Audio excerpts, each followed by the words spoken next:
અત્યાર સુધી આપણે કાયદાનો અભ્યાસ કરતા અમે અત્યારે આ જે વાંધાઓ આપ્યા છે ને એ શરૂઆતથી જ અમે પાયાથી લડત ઉપાડી છે. આવનારા દિવસો મેં તમને અગાઉ કહી એમ જો અમારી વાત સાંભળવા ન આવશે એટલે અમે સરકારને પાછી લેખિતમાં આપીએ છીએ અમે કે ભાઈ આ 164 જે ટેલિગ્રાફ ઇન્ડિયન ટેલિગ્રાફ જે કામ કરે છે, ખરેખર દિલીપભાઈ પહેલા તો ટેલિગ્રાફ એક કાયદો 1885 રદ થયેલો છે. ખોટા કાયદાનો ઉપયોગ કરીને આ લોકો કામગીરી કરે છે. એટલે અમે સરકારને ફરીથી લખાણ આપીએ છીએ બધા ખેડૂતોને સહી કરીને કે ભાઈ આ લોકોને કોઈ પણ જાતનું પરવાનગી આપતા પહેલા અમને પહેલા સાંભળો, પછી પરવાનગી આપજો. કેમ કે કાયદામાં ખોટો ઉપયોગ કરે છે, ખોટા પોલીસનો ઉપયોગ કરે છે.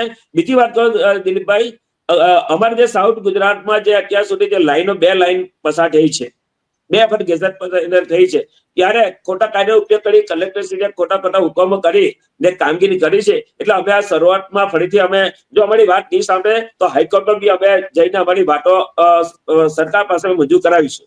બરાબર છે. ન સાંભળે તો સરકાર પાસે પણ રજૂઆતો કરીશું.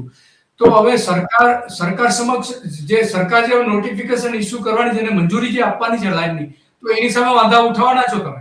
હા દિલીપભાઈ, ખરેખર તો અમે એ લોકોને ત્યારે બી અમે જયારે વાંધો આવે ત્યારે બી વાત કરી છે કે તમે જે કે જાહેરનામું બહાર પાડો છો